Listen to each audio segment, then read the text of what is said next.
speaking of quarterbacks and their health, we are going to be watching one quarterback in Week 8 who's really never had too much experience or hasn't had hardly any experience taking an NFL snap, but it may have been the reason why we waited this long to see him, and that would be Tua Tagovailoa of the Miami Dolphins. Health always the reason when we said, when is Tua going to play? When are the Dolphins going to make a change? And we wanted to know when the switch was going to happen, and kind of surprised everyone that it happened after Week 6 after the Dolphins improved to 3-3 with that win over the Jets, and surprising to everyone, including Ryan Fitzpatrick. But the time is now for Tua, and he's going to get the start against the Rams. Would you pick up Tua if he was available in a league entering Week 8, and not only just for the matchup against the Rams, Mike, but for the rest of the season? Is Tua someone you'd want to stash on your team? Yeah, I'll roster him. There's going to be some opportunities. Hey, they got to play the Jets.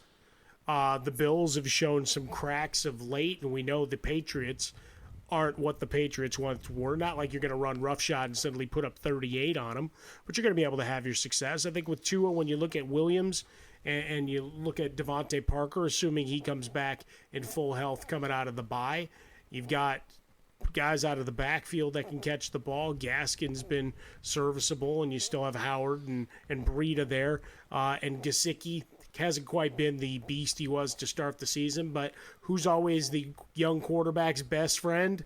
Your tight end. So he's a guy that's probably been kicked off to the waiver wire, so might have some value to be had there. But I think I'll take a run with Tua. I'm still ticked off that Fitzpatrick got deposed, but I'll save that 15-minute rant for another time. I have Devontae Parker on my team.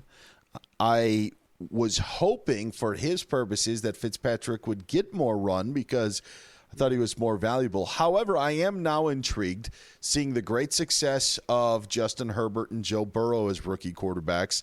Just wondering if Tua can do the same and maybe not match their starts because they're having great starts to the season, but at least be a viable play and keep the level of those other Dolphins up. I would take a flyer as well on him. I would put him on my team, especially if you're in a not favorable quarterback position. Maybe you have Deshaun Watson as your starting quarterback, or maybe you've got Josh Allen as your starting quarterback. And as you said, which has now become a thing, maybe it's worth just taking a flyer on Tua right now. I agree with you on that.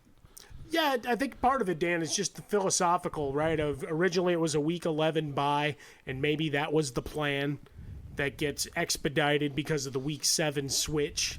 So here we are, and that was the plan. So as long as he's healthy, let's go see what the kid has. I'd love to see them open up the playbook and see what he can do downfield. Just I would like it to not be a conservative approach, because right now that division is there to go and try to win.